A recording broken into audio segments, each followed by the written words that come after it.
Hey, what's up? It's me, your girl Nia. I am coming to you from Black Exploration with Nia.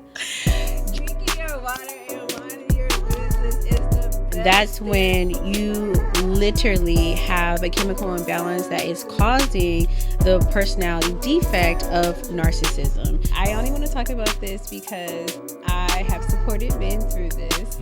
And I know that when men are in dark times, they drink alcohol or they have lots of sex. What value can you bring to this person and see in them? So how much did you have to fix your relationship with yourself first in order to have a successful relationship with someone else? Even in the realm of dating. When it comes down to it, people's opinions are not facts, it's just their opinions.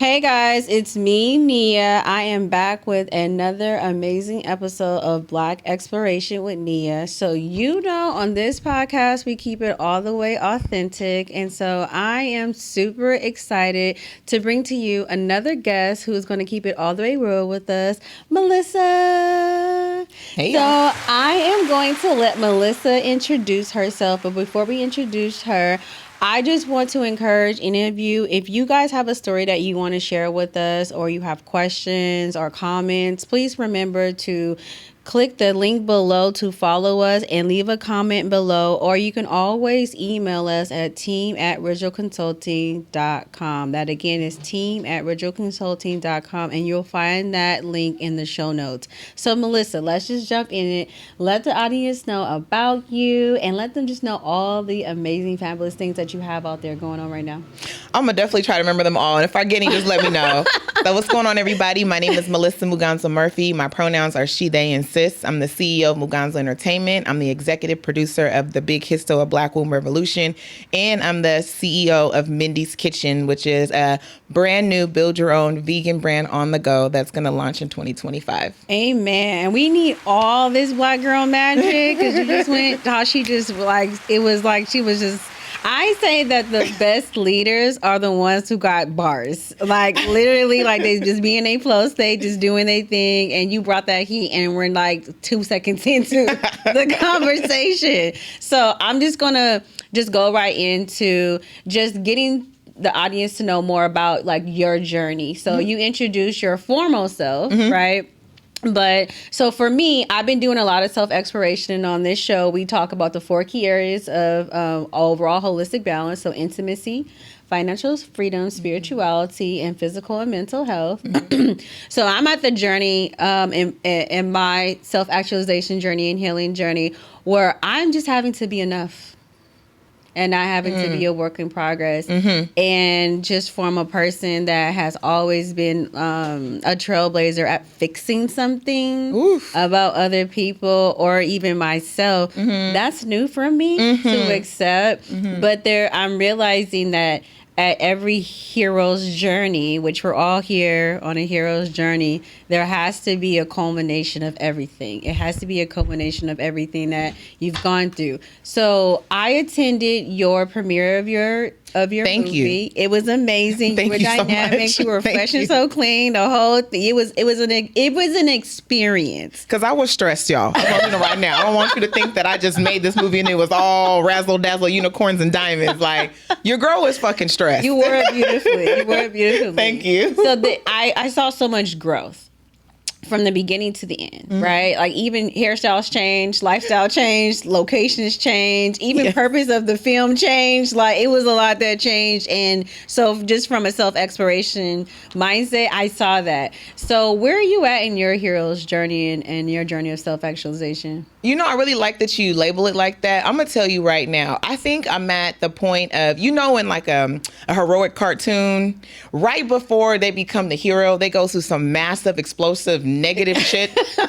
I think about like Mulan. Like everybody hated Mulan like 3/4 into the movie, and then Mulan turns around, flip the switch, and then she becomes the hero, and now she's the one people like. I think I'm right at the cusp of my movie where things are really, really explosive, and I'm having to deal with myself. Awesome. And that is emotional as fuck, but it's also really important because I keep seeing people in my life where I realize, okay, I I do this like evaluation, and I'm sure other folks that are around my age are feeling that too. Like, who can I trust at these 4 stages of my life? There are 4 types of people in our lives. There's the people you can bring in at ideation. You run an idea by them, and they're like, man, that shit is tight, you know? You're like, is it? Okay, I'm out here. I'm hella smart. But then there's people that are like, that's cute. Okay. And then you realize, okay, they're not that person. And then there's people you can bring in at production. Like, Right. you're past the idea, you're in it, you're like emotional. And they're like, you know what, this energy, this steam. Yes. I'm trying to be with the steam, you know? But then there's other people that are like, I don't want to get involved in that. Right. And then there are people that are with you at execution that are like, I can't believe you did this shit. Like, this is so cool. How can I be down for the main event? Right. And then there's people that are like, oh no. Right. And then there are people that are just late to the party, right? Like, you executed the gift, the dream, the goal, and they were in disbelief the whole time. Exactly. And then you looked up and you did it, and they're like, okay, so for the next one, I got you. I say all that to say, like, I'm having to deal with myself and deal with the people in my life and really place people in those 4 categories so I can stop getting my feelings hurt. Yeah. And so I can grow and I can lean more on my own understanding or my own intuition, my own affirmation, my own yes for that to be enough versus seeking other people's approval. Even if they're close to me, like, I didn't realize how much I was valuing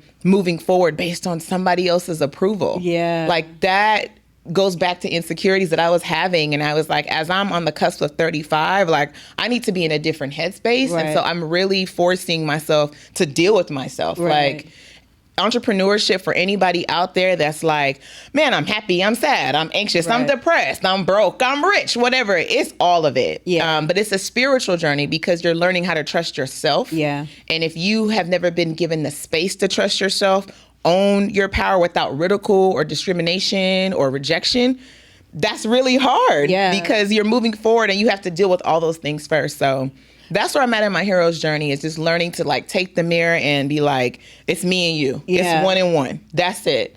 Everybody else can hop on the train whenever they want to, but it's just me and you, you know, in Yeah. this. And that's where I'm at. So when did you in your journey become present that you were actually going through a process?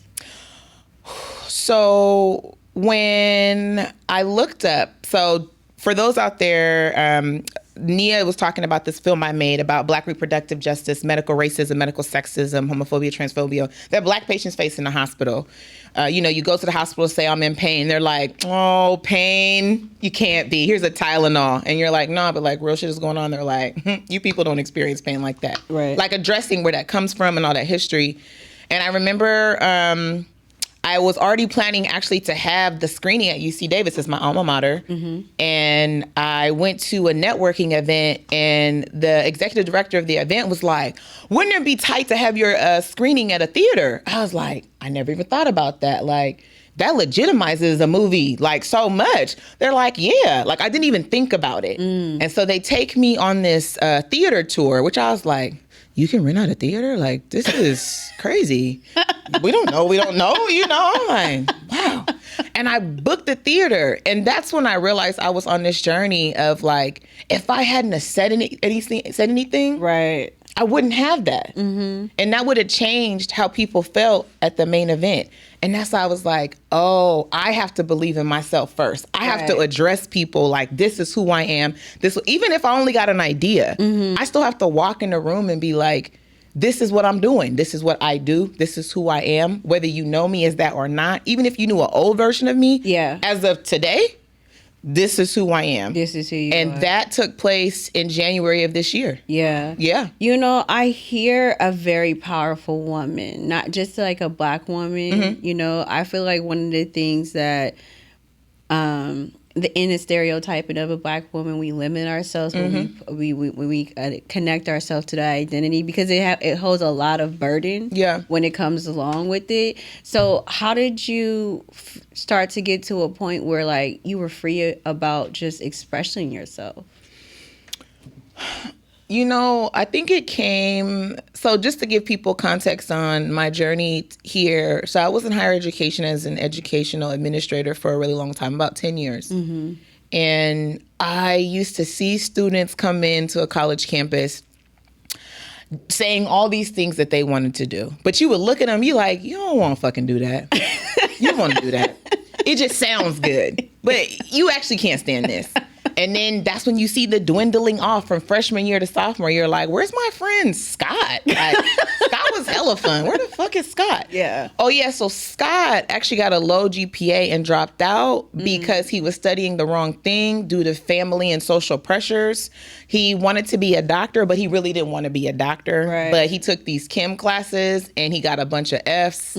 So now that's why you don't see Scott. So Scott thinks he's not smart, but in reality, Scott was just in the wrong major. Yeah. And it happens a lot for Black folks because we literally put our whole community on our back when we go to college. Like, we're never just going just to see what happens. Exactly. It's always like, I got to make my mama proud. I'm the first one to go. Or I have a legacy of educators in my family, or my whole family's a family of nurses. So people come in with this like 18 years, 22 years of pressure. And when they get into class, they don't get to just be. And so when they would, I don't know how students would find me. I'm going to tell you right now, because I didn't advertise Spirit. myself like, come see me. They'd be like, my friend told me to come and see you. I'm like, what friend? I don't know. Oh, okay. And we would talk, and you would hear them say, you know, I've always wanted to start a business. And instead of advising them for college, I would help them start the business. I would always do that. And once I realized, like, wow, I'm over here giving all this energy to all these beautiful Black dreams, but I had totally forgot my own dream because I was so caught up in the joy that would come from this student dreams. And that's when I realized my motto in life is to make sure Black dreams don't die. Yeah. But in order for that to happen, I got to execute my dream too. Yours. Yeah, you got to put you in it. Yes. And so that is when I was like, I'm going to start this business. I don't have any contacts, any leads, any money, but I'm going to submit this. I'm going to get a bank account. And that took place in 2018. And then in COVID, and just to give people context too, I started a scholarship for college seniors who were like, I got into grad school, but I can't afford the flight to the interview. What? I'm going to pay for that. Like, you're trying to tell me you're $500 away from your dream, and because you're the first in your family, nobody's got you? No, I got you. Right. Or, you know, I want to go to get an MSW, and you can't afford the GRE. What? Right. All you're missing is that you're a 4.0 student and you just need the G. I will pay for that. And so that's how it got started. But then I realized, you know, I've always been an entertainer. I've always used entertainment as freelance work to be a social justice-based person, to entertain, to liberate, to get people excited. And in 2020, that's when I launched the entertainment wing of my business. And that's when I decided to set myself free. So what are you most passionate about letting people know about this journey that you're on? That undeniable feeling you have in your gut. I'm talking about the one that it won't die. Right. It just won't die. That one that makes you second guess every day if you're doing the right thing, that is your destiny talking to you. That is your future self talking to you like, are we going to do this? Because we're literally designed to do this. Yeah. You need to be doing that thing. And I say that because a lot of people will get caught up in feeling like, if nobody else has told me I'm good at this thing, I'm not sure if I should do that thing. Right. But how is another person going to tell you what you're good at when they're not you? Yeah. But people don't rely on that. Like, I thought it was cool, so I went for it. Right. So I'm really big on like self-mastery and leadership. So I'm reading John Maxwell book, Attitude. It's actually on YouTube too for free. Cool. And he talks about, in the end of it, you know, we're all on this hero's journey going up a mountain. And when you go up this mountain, you know, you can't, the biggest part about leadership that we don't talk about is the sacrifices that come along with the journey. And the pain that's associated with feeling like you're being selfish. Yeah. But really, as you get to a mountaintop, it's not supposed to be anybody there. So, like, it's not supposed to be your kids. It's not supposed to be your parents. It's not supposed to be your spouse. It's just supposed to be you and you. And that's when you get to that point when you're able to get to that place where you're like, okay, if you have to take it away, take it away. And it was really interesting. He used Martin Luther King Jr., which I mean is stereotypical that he would use. There's so many other people to use, but which for the sake of the conversation that he used him.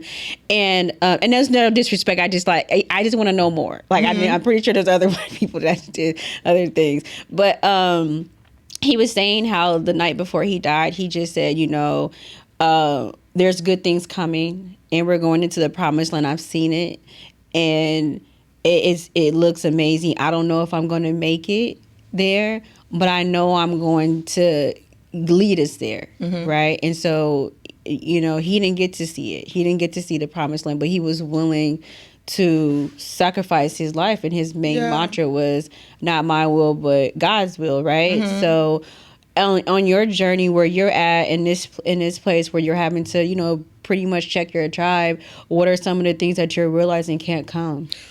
Well, first of all, is grieving old friendships. I don't think people are honest about how difficult it is to lose friends. Yes. And I would even argue that sometimes them breakups is harder than intimate ones. Man. You'd be like, I hella miss her. Yeah. Or, man, you start reminiscing, start going past old restaurants, old parties where you would just lit with your friend, or them conversations, or the people that you would call and you realize you're not cool with them anymore. I think that has been the most difficult thing.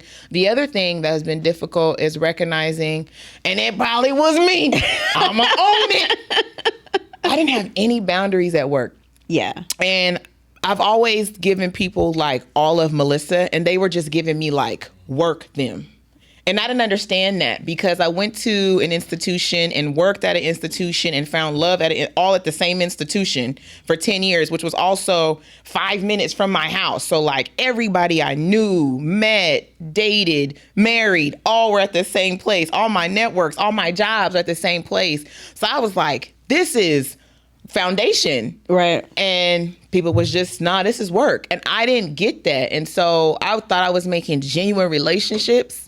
And I wasn't, because when I told people I was leaving, they were like, what, to do that little job, to do that little business? I was like, wait, what? No, I'm really going to do it. They're like, oh, that's so cute. Look at you making a little business. Okay.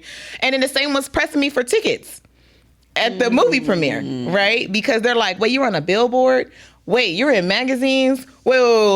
Wait, I saw you on TV. Wait, you got a grant from the film commissioner? Wait. Oh, yeah, I know her. But all that is cool. And I can have a soft place for people to land with that because sometimes you got to show and prove. Right. But it was the grieving of like people talking mad shit or people disrespecting me or people doing everything in their power to make sure I couldn't achieve it. Like that was so hard and unexpected for me because I was really like an open book.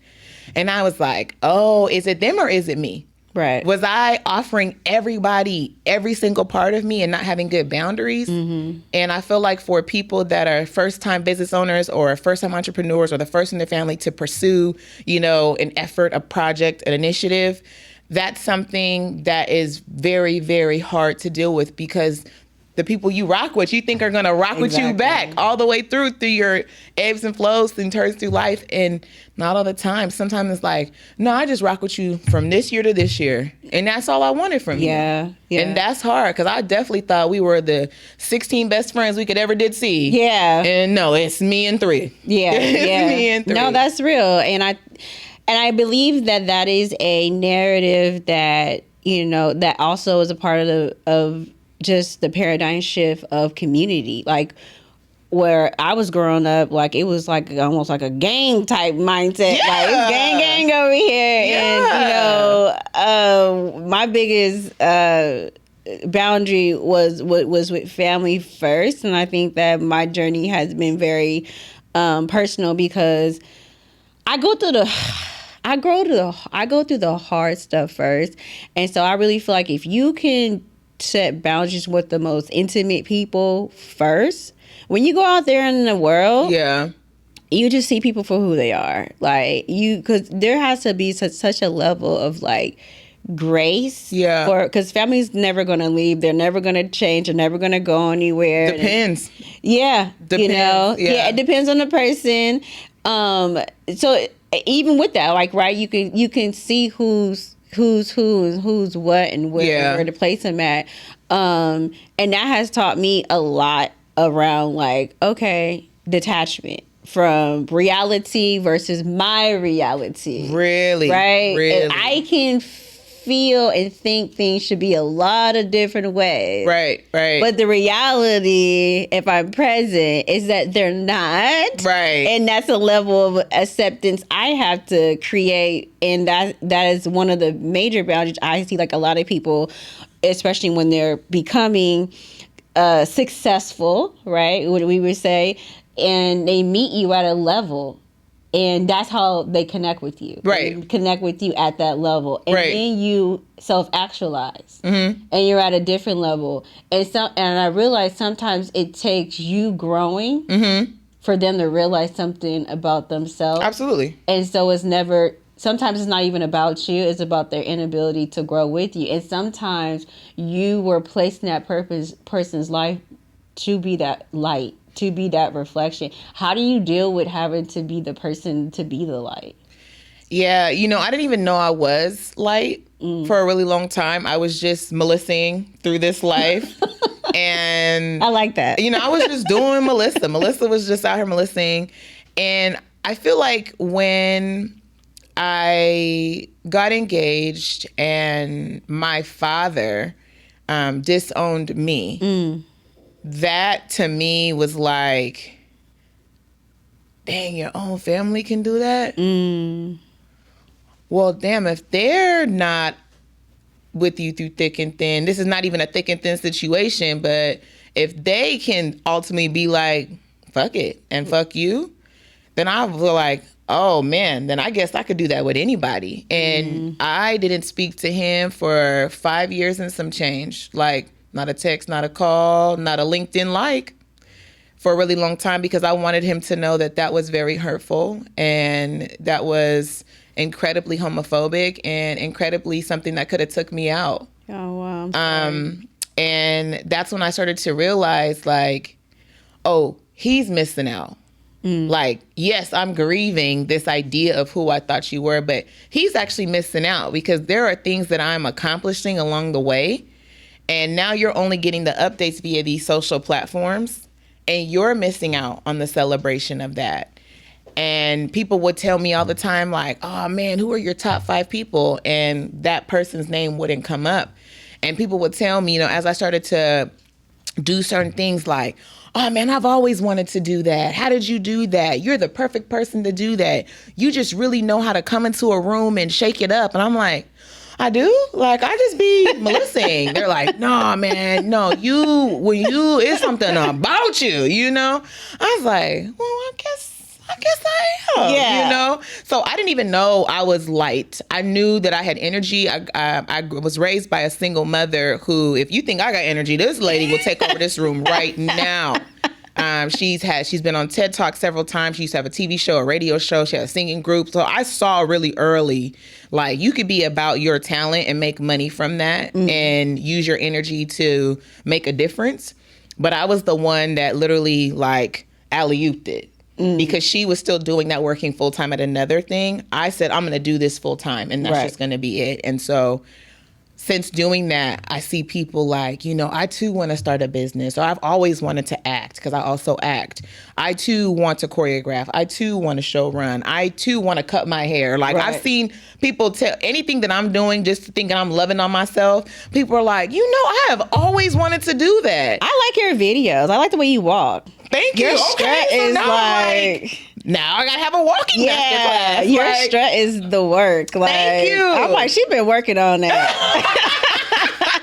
It's very vivacious. Thank you. Yeah. But all those things are like, you don't know that you're making an impact or making a difference when you're just like so focused in your zone. Yeah. And in 2020, I remember telling I had to eliminate my previous mentors because I looked up and realized, oh, we're all at the same level now. Amen. Okay. So, it's real shit. No, it's real. It's real. It's like, wait, we actually can't give each other advice. You're now officially a colleague. Like, you're not a mentor, which means I need new mentors. Yep. And once I decided that, I actually ended all mentorship collaborations with my mentees. And I was like, I called each of them and said, do you want to be friends? Do you want to be colleagues? Or is our relationship complete?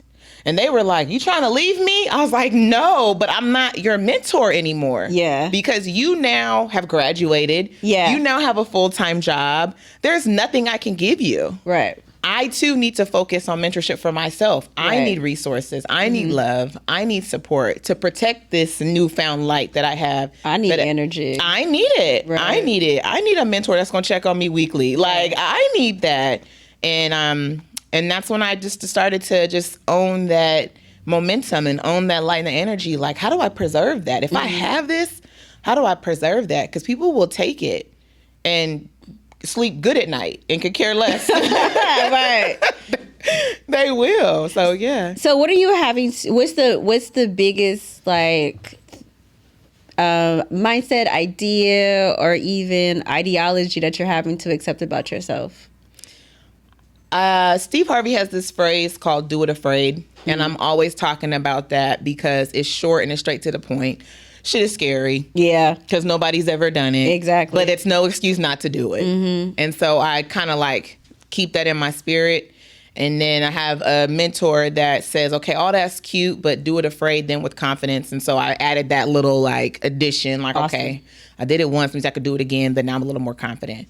But the mantra that I hold that I'll probably get tatted somewhere on me is, I'm not here to waste my grandmother's dreams Yeah. or grandmother's prayers. Yeah. And I say that because there's something about grandparents where, you know, you're in the womb and they're already proud of you. They're already excited. They got clothes, shoes, they decorating stuff. They got t-shirts. I'm so-and-so's grandma. You know, it's something about that where they just believe that you're going to be great before you got here. They don't know what you look like. They don't know if you got 10 toes. Like, they don't know. Yeah. They're just like, oh, my seed made a seed.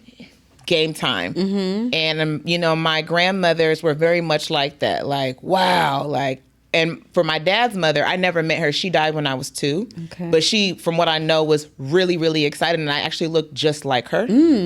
That to me, I don't play around with that. I'm Right. like, without you, my dad would not be born and immigrate to the United States. And I wouldn't be this person I am today. Without you selling fruit and creating beaded jewelry to finance my dad getting from Kenya to Alabama to go to school. I don't take that lightly at all. Yeah. I'm like, Opondo, I will always celebrate you in everything that I do. And then for Doris, who's my mother's mom, she's tatted on my back. For her, I mean, she was the first in her lineage of family of 11 children to go to college, to get a PhD, to become a nurse, and birth full children who are all out here actively pursuing things. Without her excellence in immigrating here and leading the way and going through, I'm sure, massive racism, massive sexism, Absolutely. massive xenophobia as West Indian immigrants, to be like, I'm going to still have 4 kids and we're going to make it happen. For her to also be like, oh my gosh, this is my first and my eldest granddaughter. To have that type of like, I love you so much and I just know you can kill it. I have no reason to be afraid. Like, I really don't. And so that's my mantra. Like, I'm just not here to waste my grandmother's prayers. They That's put dope. too much energy into me before I arrived. Yeah, that's dope. So what do you think the matriarchal legacy your family has been carrying through you? Innovation, momentum, resilience, being a visionary, seeing things, seeing the impossible become possible, being curious. I think those are things that both of them have like put through via my parents. And the thing that I hope that I'm passing down, who knows? But Yeah. the thing that I hope I'm passing down is that you have so much talent within you, and those skills will help you finance the life that you've always dreamed of. Yes, some people go to college to enhance those skills. Yes, some people go to trade school to enhance some skills, but some people just grind it out based on that skill, and you have what you need. I think all of us are equipped with a skill that was been divinely given to us to help finance and navigate this life. It's not until that we compare ourselves to other people that we think that our skill is not beautiful enough. But that's why everybody, they can only do them their way, because it's your divine skill, it's your divine talent, it's your divine downloading that has been given to you that you can't let go of in your gut, because that's supposed to be the tool to help you navigate this cartoon of a journey we call life. Yeah. And I just hope that I am modeling that and showcasing that. I also think you're a beautiful spirit too. Oh, thank you. Yeah, I truly do Thank believe you. that. And I think that we're redefining what beauty is, in 2022. And I think that you definitely amplify that. Like you amplify a lot of the essence that come along just with character building. And they say that beauty is timeless when it's from the heart, and being a giver and being confident and owning your dreams and owning your value and setting the lane for yourself and learning how to self-regulate. Those are things that you can't go and cosmetically get, put on your face or sell to a magazine. And I think that I know we're redefining what beauty is and what a beautiful person is. Like, what is the difference between a person we see of beauty, of stature, and what is the difference of a beautiful person? And you really are doing a really great job at like exuding that, like, and with confidence too. That's interesting. I receive all of that, but it's been a really big journey. And I say this specifically for the brown girls, the chocolate girls, that at a young age, myself included, that those words were never attached to our features at all. Like, it was like light skin power all day. Right. And that was what was attractive to other people. And that's just what I think the constant comparison was. My mother is also light skinned. And so I remember really early recognizing like her hair texture and mine, and her complexion and mine, and her body type and mine. Like, why I gotta be looking this way? Right. Why my body gotta be this way? And why my texture that way? And it really used to mess me up mentally and give me self-esteem issues for a really long time. And even when I had like different partners in high school, like I remember being like, I'm really glad you're dating me, but like, you sure you want to date me? Because there's some other bad bitches here. I don't know. Like, I'm okay. But and then it wasn't until, I got to the end of college where I was like, you know what, I might have a little something going on. Yeah. I might, ass a little fat, kind of got a little stomach, you know what I'm saying? Got a little chocolate feature. But that took a really long time. Yeah. And then it wasn't until probably like the end of grad school where I started saying to myself, like, I'm beautiful, I'm sexy, I'm attractive. I have everything that I need inside of me. So to hear you say that is like really beautiful. And I really receive that in a lot of ways. And the goal is to sustain both. Like, take care of myself externally, because this is the body and the energy and the aesthetic that is carrying me through this journey. But also to make sure I'm cleansing my heart and cleansing my internal as well. Like, and I'm, working on that heart is really hard, especially when you've been hurt and you've hurt others. Like, that is really hard. And I feel like in 2022, we can all admit that we have been on both sides. We have hurt people and we have had people hurt us, and taking accountability for what that is and how that looks and asking ourselves what role we play in that is going to help us to become even more beautiful people. Yeah. Because the last thing I want to do is be out here being a leader and then being toxic. Like, that shit is for the fucking birds. That's why we in this situation right now, is because we have false leadership. But then there's people like you, right? Who are people of integrity, both inside and out. And that's a very rare quality that we're seeing as things start to, like, shit hits the fan and things start to come out. Character starts to be revealed. You start to really see people for the mistakes, but how do you bounce back from that, right? And I think a beautiful person takes accountability, and a person who still needs to work on themselves says nothing at all. Yeah, dang, that's really true, because I definitely know in my 20s, I didn't say nothing at all. Not at all. Because even when I would try to defend myself, it wasn't working. It just wasn't working. I was like, I did this because they did this. And they're like, but no, bitch, you still did that. And now I'm like, whatever you hear about me is true. Right. Good, bad, or indifferent. Yeah. It depends on the person, the time of day, the year in the project. Like, you may deal with someone that's like, I fucking love Melissa. And somebody be like, yeah, I used to know that bitch. Like, you might get both. And I'd be like, well, Yeah. That sound like 2000, like, and now I'm in the place where I'm like, I only want people that fuck with me in a very genuine way with me. But I also too want to be around people that I genuinely fuck with. Right. And that is taking accountability on like, who is draining you, who is helping you, who is pleasing you, who is pouring into you, who just accepts you, flaws and all, because none of us are perfect. Right. Who needs space from you? Who do you need space from? And that's where I'm at. And I don't know if it's 35 talking to me because she's over here, but that's essentially like where I'm at. And it's helping me to like cleanse my emotional palate. Yeah. And cleanse my gut, my palate that's in my gut that's always guiding me all the time. I mean, I think it's your grandmothers. That's why I said I think they really, set you up to be just a very beautiful person. And, I'm a healer, so ancestral lineage has a lot to do with our cosmic energy. It has a lot. And when we don't know our lineage, spiritually we still have it, we still got to figure it out. And it's those people who answer to the calling and are able to really rise above like the facade of wearing a mask that you get to uncover that, because there's a lot of shame, especially with being a Black woman, that we carry, just in our psyche. But it seems like from your journey, just even leading others and leading yourself, it's always been a pure heart there with good intentions. And that's what I think that people don't understand is like even people who have pure hearts mess up too, because we're all learning, we're all growing, Right. However, I think a beautiful person, and we'll start to see beautiful people for who they are, always takes accountability, always apologizes. And if they can fix it, they fix it. If they can't, they just wish that person the best and still love them. And they let them fucking go. Yeah.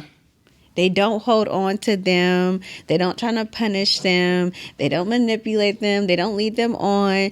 They just wish them the best and they let them go. And I think that that's so hard for people to really own, is that I got to let this person go. Good, bad, indifferent, no matter how much justified rage I have, I got to let them go because it's actually hurting me to keep them in my life. And I was reading a study today by Stanford. They said that 70% of people who had some type of autoimmune deficiency or physical illness had mental mindset that was negative. I believe that. They weren't willing to let go of past experiences. They weren't willing to let go of negative self-talk. And that turned into a physical somatic illness. Because we're all connected.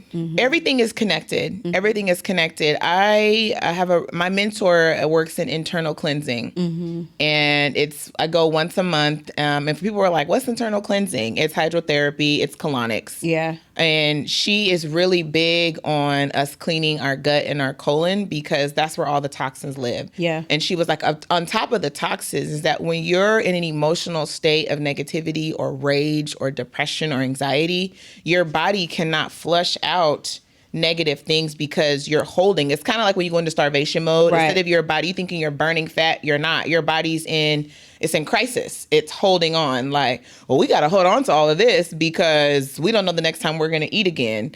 And same thing with emotions, right? If you don't cleanse that out, instead of feeling like, oh, I'm just going to pause this and never look back, but you didn't deal with it. If you don't deal with it, your body's going to hold on to that, and it's going to be indicative of you being able to get the resources your body needs from foods, from water, from anything you consume, which means you're not eliminating at the right pace, or you're eliminating what you need to so that you can put in good things, eliminate bad things, put in good things, and now it's just a bunch of good.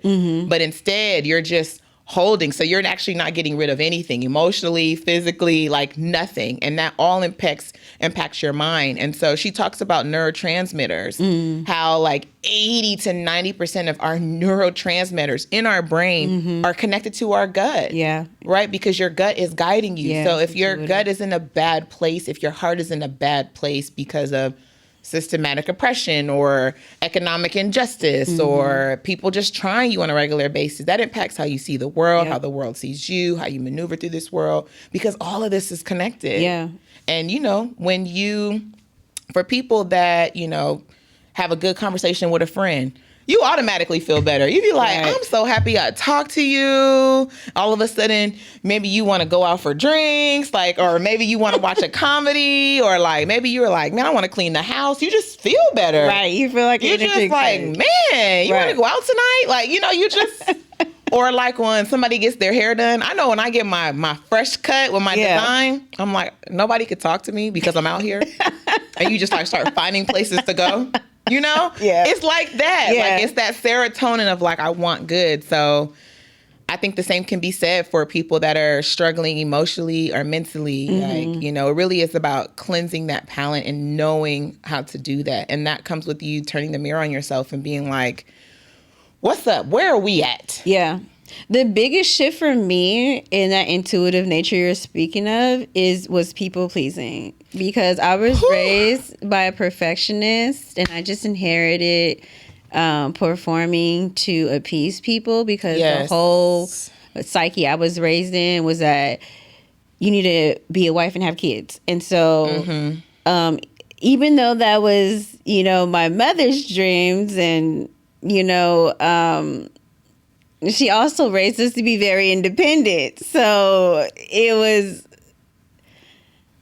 I feel like I became those things. And then when I kept failing at them. So the college students that she said come in and their parents were like, we want you to be a doctor.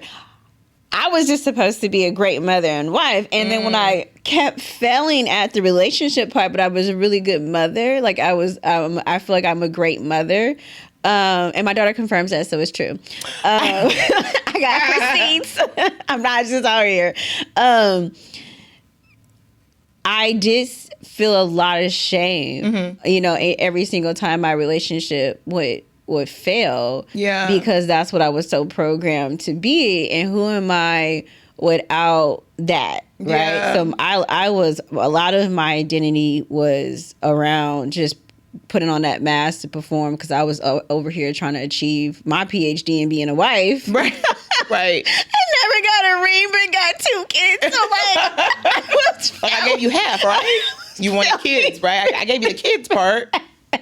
But I just, when you mentioned that and brought that up, I was set up to fail for that, because it wasn't something that I wanted to do. It wasn't your own dream. It wasn't mine. And I think about so many people that are living in this space of I'm not good enough, because they're trying to execute somebody else's dream for themselves. It's of course that's not working out. Yeah. Or of course it worked out, but you're not happy about it. I was That's not your satisfied. shit. I was not. And Yeah. it brought on so much continuous depression. Yeah. Once I released that, my depression, I don't even get depressed anymore, which is, people don't believe that you can outgrow depression, but we don't have those hidden blinders guiding you, and you're actually able to create the life of your dreams and on your own terms.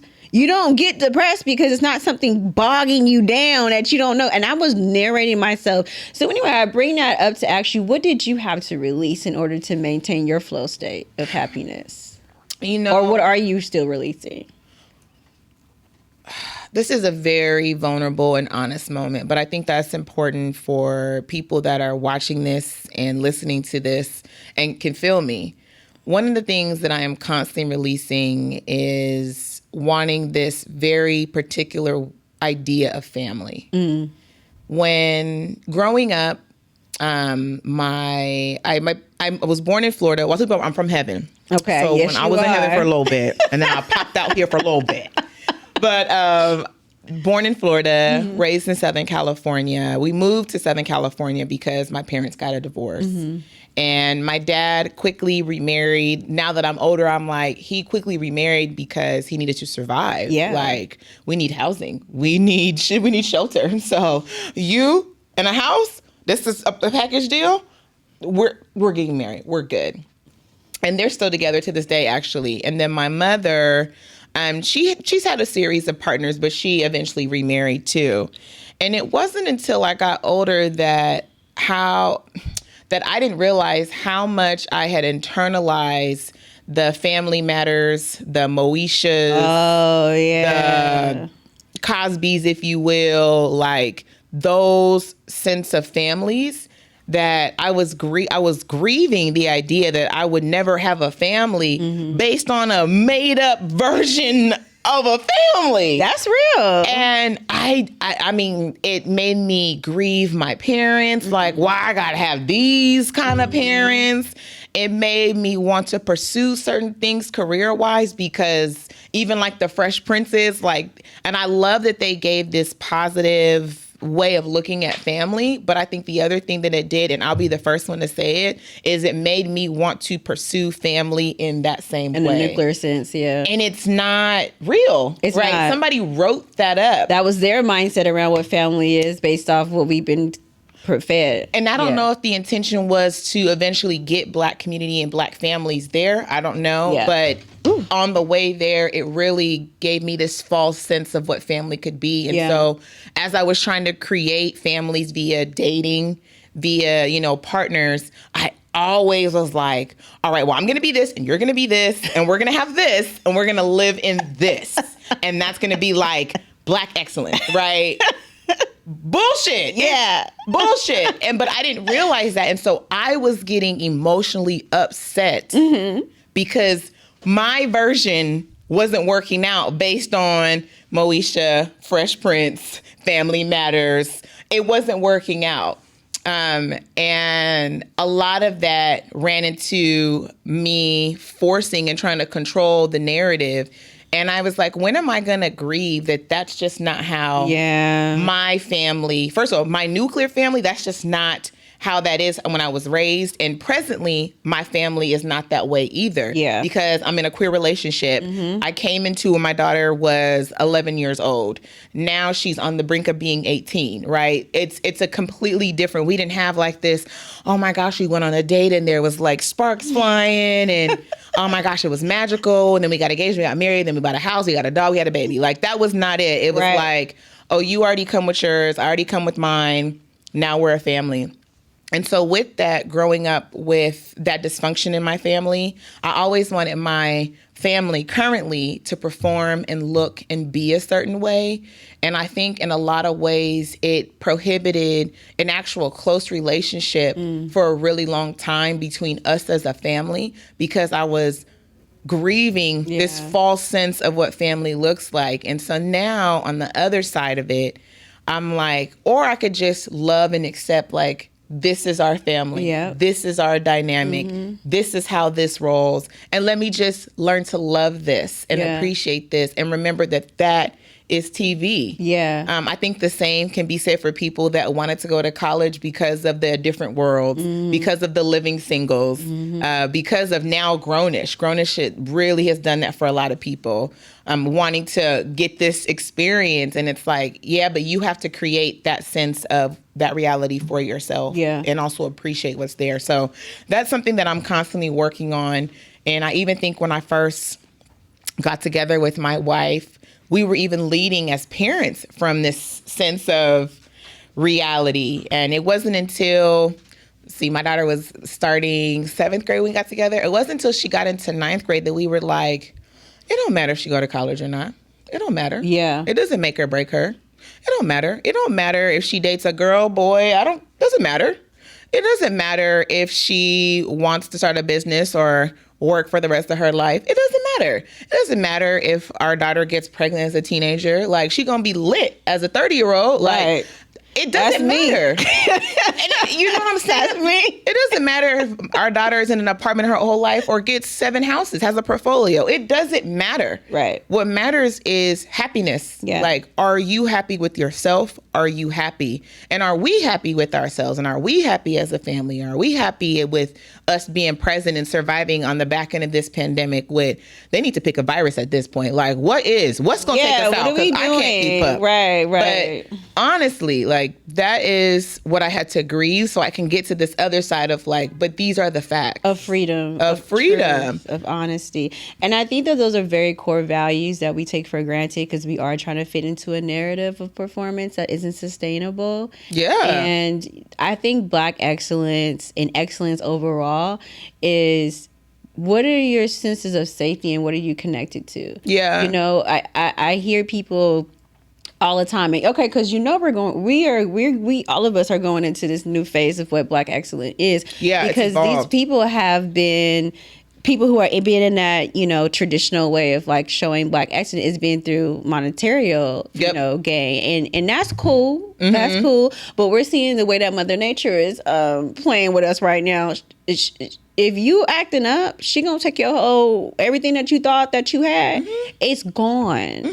And what do you have after that? Right? You have a sense of family, safety, community, self-confidence that can't be rocked. You know, that was a journey. That's a sturdy foundation. You know, we used to care about moral character before all this other stuff got put in our face. You know, I have a sense of freedom, liberation. You know, just ideology of freedom of thought, and I can stand on that, and I can be in a boardroom, and I can have nothing, and I can talk like I have $1 million in my pocket. You don't know my business, right? Because I'm coming in there with a good character. So I think, well, I know that's where Black excellence is going to, and it's not going to be a bank account. It's going to be a light. It's going to be a light. It's going to go with those people who have the light, because money does not guarantee any of those foundational core values that people are thinking that they got. And I know a lot of my friends that are super uber successful when they get into these elite, you know, places.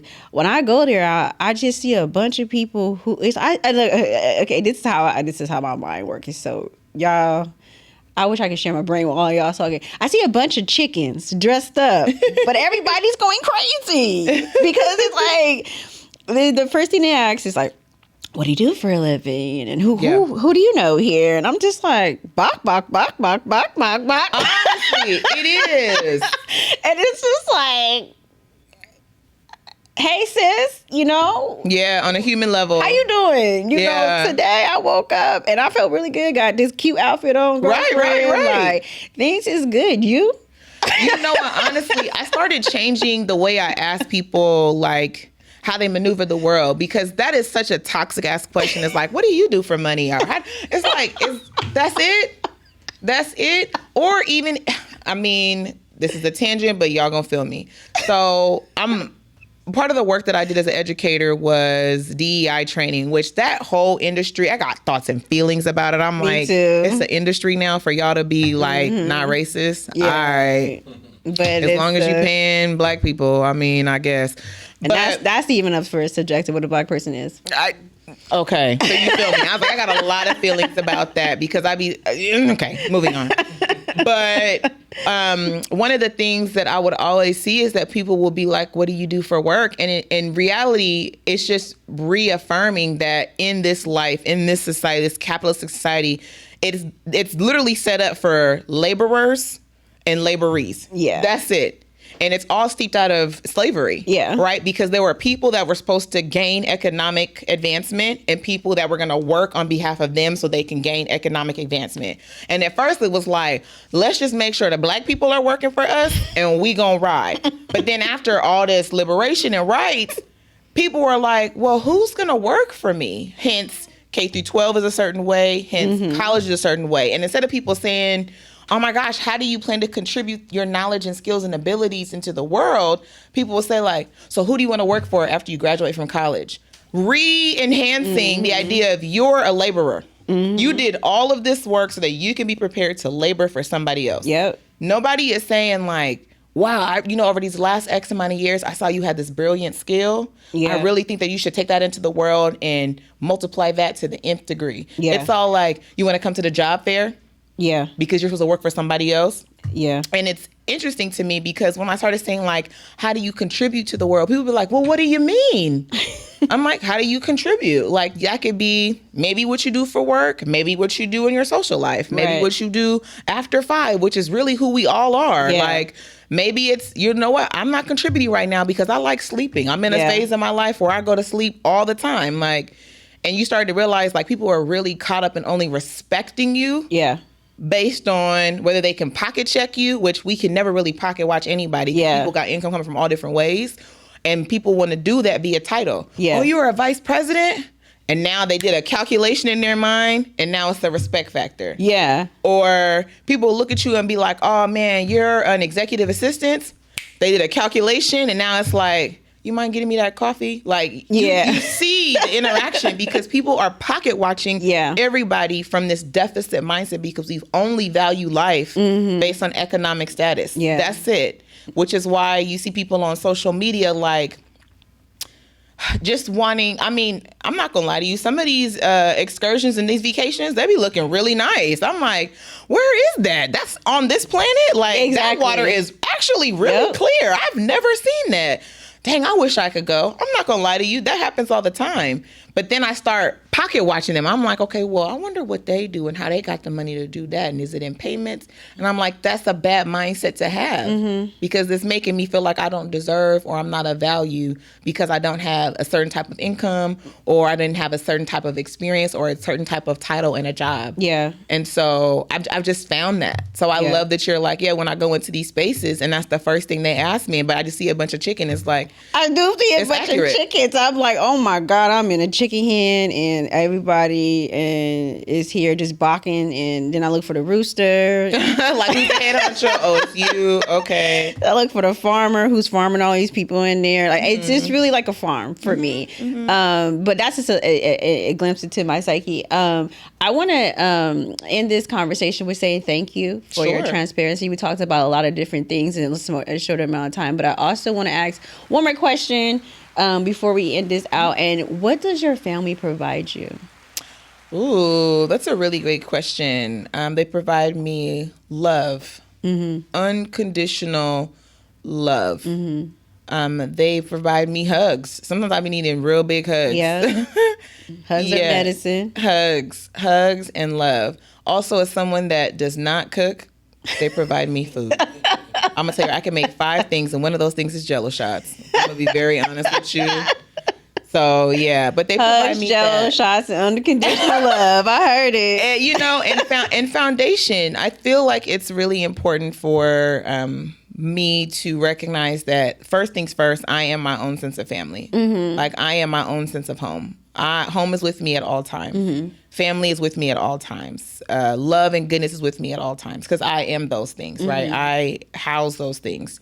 But the other thing is allowing my family to also love me. Yeah. And that has been a journey, and I don't think I realized that. Like, I didn't realize I was pushing away that love because of my own traumas. Yeah. So I'm really thankful to say that. It might be very basic, but it's honest. No, it's true. I felt the authenticity in that. And last question, what is the one thing that money can buy you, and what's the one thing that money can't buy you? Let me tell you something right now. I am not the person that's like, money does not give you happiness. Yes, the fuck it does. Yes, it does. If somebody offered me millions today, I would take it all smiles. No guilt. Like, absolutely. I will cash this check immediately. So, I definitely know that money makes the world go round. And one day I will have tons of it to do what I need to do to make sure Black dreams don't die. And I'm excited for that day. So the one thing money can buy... By me. You. Don't think about other people. You. Melissa. We've been listening this. Yes. The one thing money could buy that's presently happening is this Black women's retreat that I'm about to go on. Okay. The one thing money can buy me is the wardrobe that I like to wear. Shout out to my best friend Love Mila brand. This is her brand. Money can definitely buy me those things. Okay. It can buy me the vegan food that I need to sustain. Okay, shout out to the vegans, Vonnie. Yes. Okay, y'all out here. Yes. It can buy me these glasses because that's I can't see. It can buy me my haircut I'm gonna get on Friday. What's up, Zeke? I'm gonna be there on Friday at 5:30. It can buy me those things. It can buy me the opportunity to take care of my family when they're in a pinch. Like, yeah. So what can't money buy you? Oh my gosh. Money can't buy me security. Can't do that. Money can't buy me friendships. Money can't buy me family. Money can't buy me dreams. Yeah. It can't. It just can't. Yeah. Well, I just want to thank you for just your knowledge, your energy, your light. Thank you for having me. You're welcome, and your ability to share openly. Where can the audience find you if they wanted to connect with you? And what are you working on next that they can get excited about? Yeah, so folks, y'all can find me at Muganzo Entertainment on Instagram. That's MUG as in George, AN as in Nancy, Z as in Zebra, O, Entertainment. If you can't tell, I've had to spell out my name my entire life, so I've got it down to a science. You can find me at Melissa_Muganzo on Twitter. You can find me at my full name on LinkedIn. That's Melissa Muganzo Murphy. Or you can go to my website at muganzoentertainment.com. So feel free to catch up with me there. Things that I'm presently working on is Mindy's Kitchen. I'm very excited about that. Actually, on the way here, I was talking to my business advisor about what I need to do next. A little overwhelming, but I'll get it done. We got this. Yeah, and that's a build your own on-the-go vegan line for folks that are just on the go and just don't have time to go into like a Sprouts or a Jack's or a Safeway, stuff like that. And where's that vegan truck going to be? So it's going to be a line. So it's going to be in like AMPMs and grocery outlets. Oh, cool. And the airport, things like that. Okay, yeah, cool. So we just grab it and go. I need to know more about that because you know, this is an important person right here. We out here, okay, with good hearts, okay? That's what I'm talking really about. Working every day to grow this heart space. Yes, okay. So last thing. What can we expect from you in 5 years? Speaking into existence. Absolutely. I love that question. So 40-year-old Melissa, and I've been telling my mentee this, we had a conversation yesterday, like, yes, it's good to look at your childhood traumas, but also turn to the person ahead of you that is holding their hand out to say, we're so close. We're so close to this big pivotal moment. Like, don't give up. You're on journey. To 40-year-old Melissa, wow, girl, I'm so proud of you. You hosted the BET Awards. Amen. You showed your video at Essence Festival.